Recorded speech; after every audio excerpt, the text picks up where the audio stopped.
Ang misteryosong babae na si Emma Kagehoshi ay nagdala ng isang mahiwagang gamit na kung tawagin ay Fujin. Nililigaw nito ang isip na isang mandirigma upang magpatuloy sa pakikipaglaban.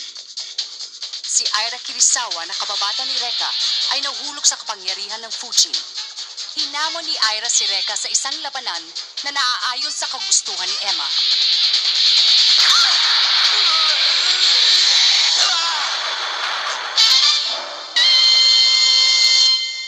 Ang mapaghiganting espada ng mandirigma ng tubig.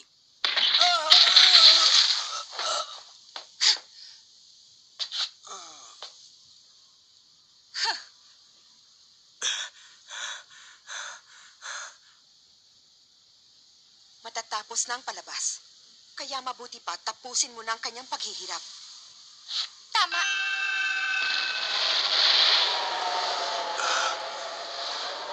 Paalam! Reka! Hindi ako pwede sumuko.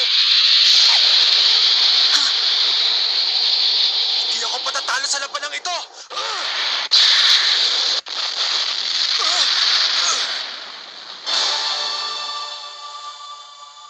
Nawala ang hangin ko! Lumalakas na ang kapangyarihan ni Reka. Ha? Pinalawak ng hangin ang init ng apoy, kaya sabay silang sumabog. Pantay na ang kapangyarihang apoy ni Reka at ang kapangyarihan mo sa hangin. Mas maganda na pala ang laban ngayon!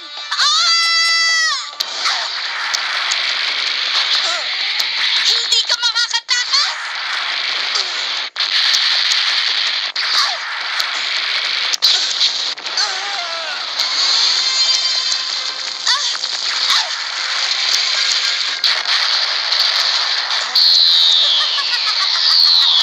Tikman mo ang kapangyarihan ko!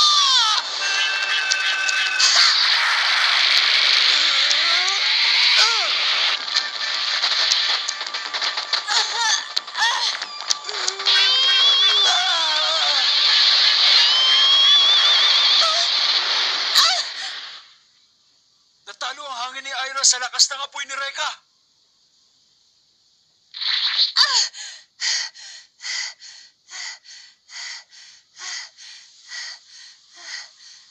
Aira, sisiguraduhin kong babalik ka sa normal. Aira! Huwag mong itigil ang pag-atake! Ang Fujin ang dahilan.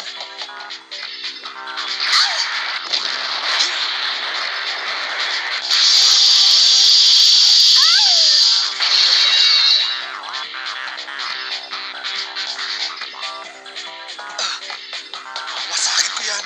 Alam na niya. Delikado ang Fujin ko! Hindi siya pwedeng makalapit dito!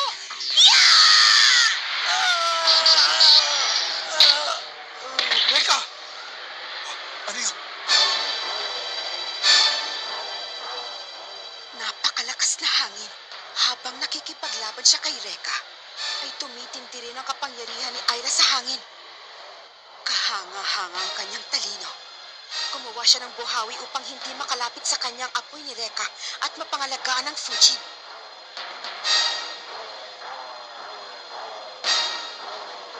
Aira!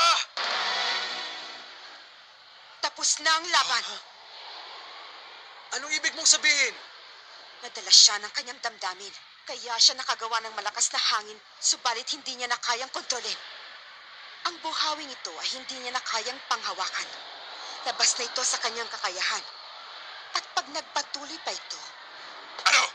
Ano mangyayari sa kanya? sa palagay mo ba ay nakakahinga pa siya? Sa gitna ng napakalakas na buhawing yan? Isa pa, naubos na rin ang kanyang lakas dahil hindi pa siya bihasa sa paggamit ng mapanganib na Fujin. Binibigyan ko siya ng 2 minuto lang. Sinungaling! Teka, sandali Max! May sugat ka pa! Hindi ito ang panahon para alalahanin mo ko, Reka! Si Aira, 2 minuto na lang ang nalalabi para mailigtas ko siya! Hangal! Anong gagawin mo? Kilala mo ko! Wawasakin ko ang pulseras na yon! Gagawin ko lahat kahit ano pa mangyari sa akin!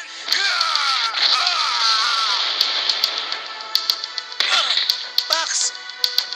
Masyado siyang pangahas. Isipin mong binangga niya ang lakas ng buhawi? Nagmamadali ba siyang magpakamatay?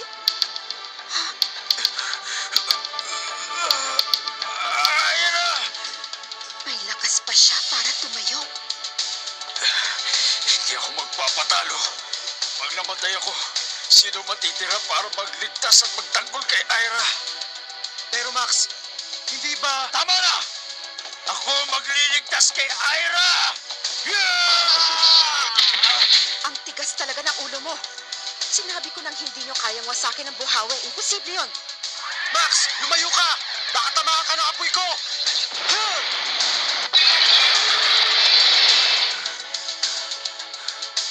Hindi! Hindi ko pwede iwan si Ira! Ira! Pag hindi ka pa tumigil ngayon, mamamatay ka!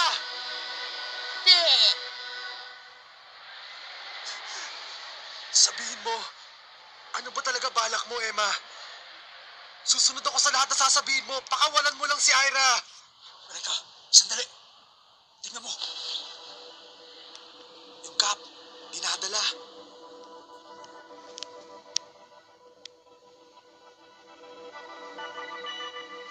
Ba't ganun? Sa gitna ng buhawi, walang hangin. Max, maililigtas natin si Ira. Hindi ba? Ngayon, alam na natin kung paano. Tayo na, Reka! Ready? Get set! Go!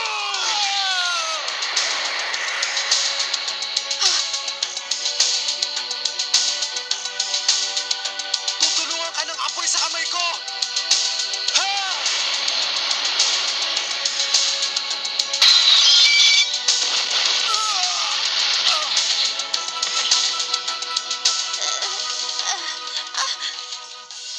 Ira, nakabalik ka na ba sa normal?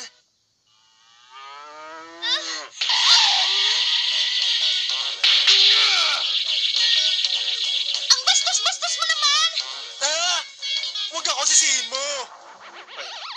Isuot mo muna yan. Anong nangyari? Sa akin? Dahil sa Fuji na binigay ng babaeng yan sa likod mo, nawala ka sa iyong sarili. Emma, hindi ko alam kung anong gusto mong mangyari. Pinag-aaway mo kami. Pero hindi ka mananalo sa amin. Sigurado ako dyan. Hindi mananalo? Mali ka. Sa katunayan, ngayon pa lang ay panalo na ako. Dahil ang inyong talino sa pakikipaglaban ay mas mataas kaysa sa aking inaasahan. At nang makita kong kakayahan ni na Ira at Max, mas lalo pa akong nasiyahan. Iniisip ko ngayon ang pagsubok na maaari ninyong gawin upang masaksihan ko ang inyong galing. Naku naman, Emma. Hindi mo ba talaga kami tatantanan? Ano ba talaga ang gusto mong mangyari? Hindi ko makakalimutan! Kinontrol mo ako na parang manika! Tama. Hindi ka na makakatakas ngayon. Tapos ka na ngayon sa amin. Gusto niyo akong patayin? Hindi maaari yun. Alam niyo ba kung bakit? Oo. Dahil ako si Emma Kagehoshi, ang babaeng walang kamatayan.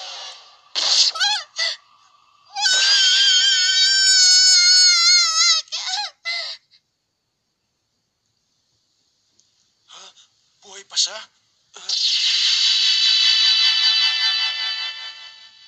Gaya ng sinabi ko, Reka, hindi ako maaaring mamatay.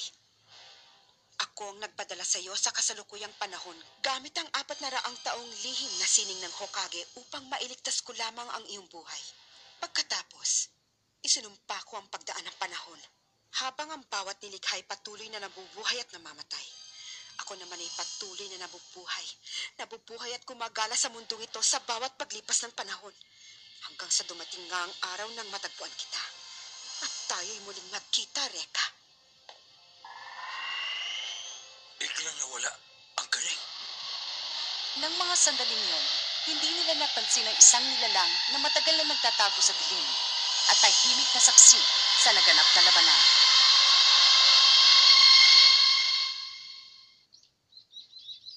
Siyempre, nung una nabigla ako. Pero ganun talaga si Reka. Siguro ang bawat isa sa atin ay binigyan ng iba't ibang kapangyarihan para gamitin.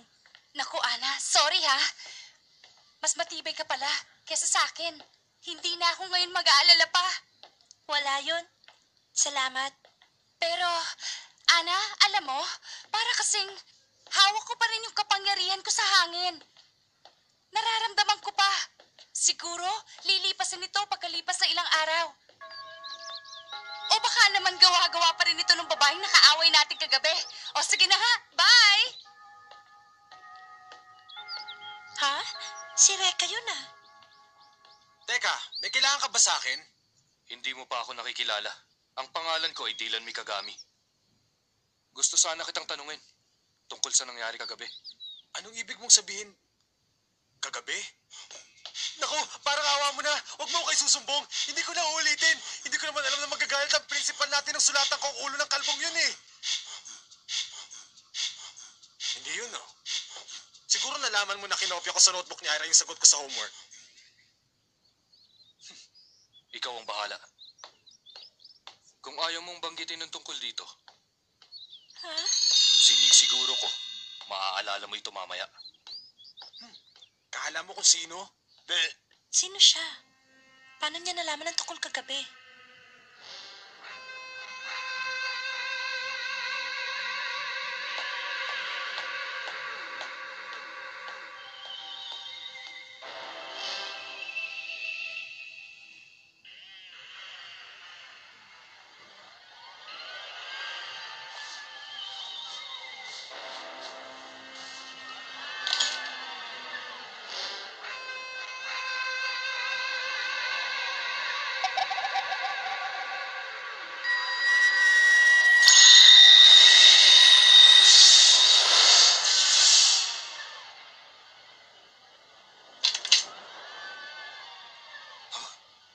Nasa iyo pala ang isang mahiwagang sandata ng Hokage, ang Ensui. Makapangyarihan ang sandatang yan dahil kaya nitong pumutol ang kahit ano sa isang iglap lamang. Anong ibig mong sabihin? Huwag mo nang ipagkaila pa sa akin, Ginoong Dylan Mikagami. Ha? Kilalang kilala kong buong pagkatao mo. Hindi ba nawalan ka na isang minamahal sa buhay dahil sa mahiwagang sandata na yan? Ang pangalan niya ay Jessica Mikagami at siya ang iyong kapatid. Sino ka? Anong kailangan mo? Ako si Emma Kagehoshi. Maaari bang ikwento mo sa akin kung paano namatay ang iyong nakatatandang kapatid na babae?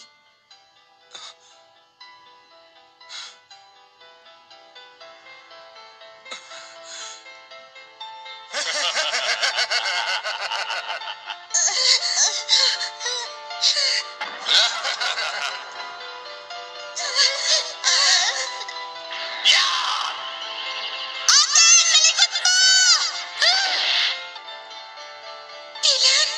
Dylan!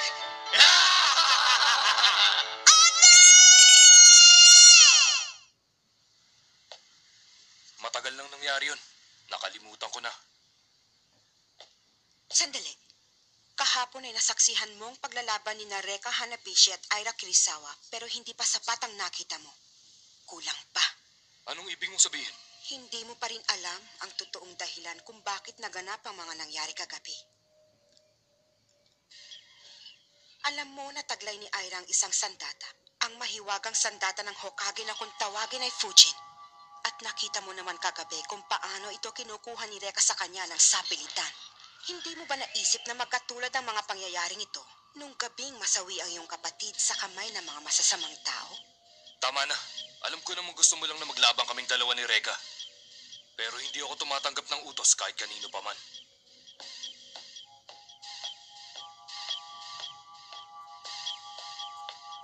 Ano man ang sabihin mo, alam kong nakapagpasya ka na. Lalabanan mo si Reka gamit ang mahiwagang Ensui.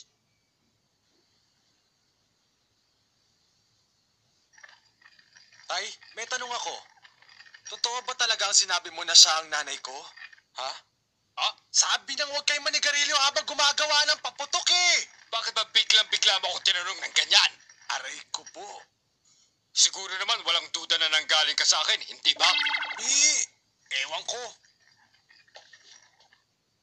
Bakit? Ano yun? Parang pakiramdam ko may nakatingin sa atin dito sa loob. Guni-guni mo lang yun. Eh sino naman magkakainteres sa dalawang poging lalaki sa bahay na ito? Mabuti pa, ipili mo na lang ako ng sigarilyo nang may pakinabang ka naman dyan. O sige, ang tatay talaga oh. Ako yata ang may diferensya eh. Hindi maalis sa isip ko yung sinabi ng babae. Teka. Sigurado kong may sumusunod sa akin. Pero sino?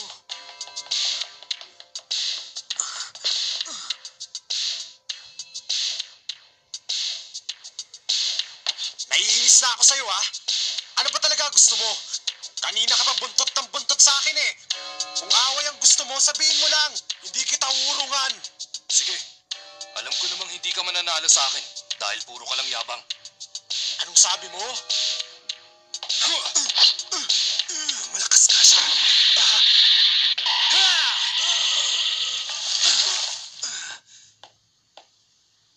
Ang mabuti pa, sagutin mo na lang ang itatanong ko sa'yo. Kilala mo ba kung sino ang pumatay sa babaeng ito? Prinsesa, Kung ganun, kilala mo pala ang babaeng ito. hindi. Nabigla lang ako dahil yung babae sa larawan ay kamukha ng prinsesa ko. Sabihin mo na! Huwag ka na magkunwari pa sa akin. Nasaan na ang mga kasama mong pumatay sa kapatid ko? Nasaan?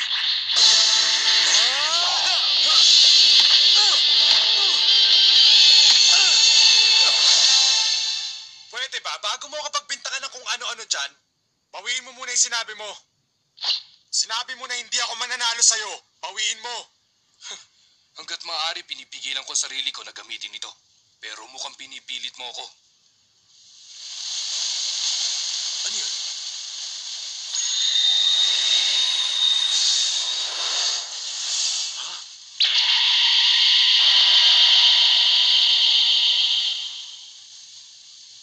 Ang Ensui, ang sandata ko at kayamanan. Ate Jessica! Ate Jessica! Dylan, tanggapin mo. Ano to? Ito ang kayamanan ng ating angkan. Yan din ang gusto nilang makuha ng sapilitan. Ipagtatanggol ka niya sa lahat ng oras. Dylan, mag-iingat ka. Ate Jessica! Ito ang Ensui. May kapangyarihang kontrolin ng tubig. Pero sinisiguro kong hindi mo ito makukuha sa akin! Tumigil ka na! Ha!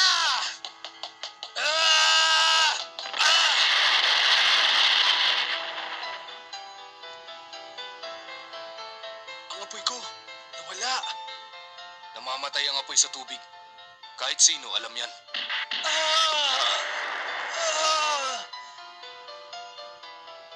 May nangyayari kay Reka. Gusto siyang saktan ng isang lalaki.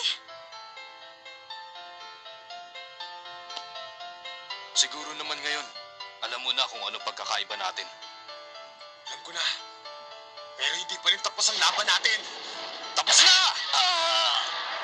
Baliwala sa akin ang kapangyarihan mo. Naririnig kong boses ni Reka. May masamang nangyayari sa kanya. Kailangan ko siya makita. Sige na, magsabi ka na ng totoo. Sabihin mo na kung sino yung mga lalaking pumatay sa kapatid ko. Hindi ko alam. Pag nagpatuloy ka pa sa pagkukunwari, tatapusin na kita. Pinapangako ko yan. Hindi mo ba ako narinig? Hindi ko alam! Tapos ka na!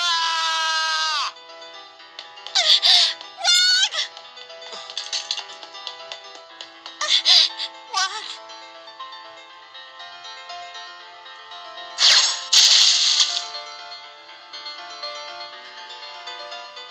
Dylan? Ate,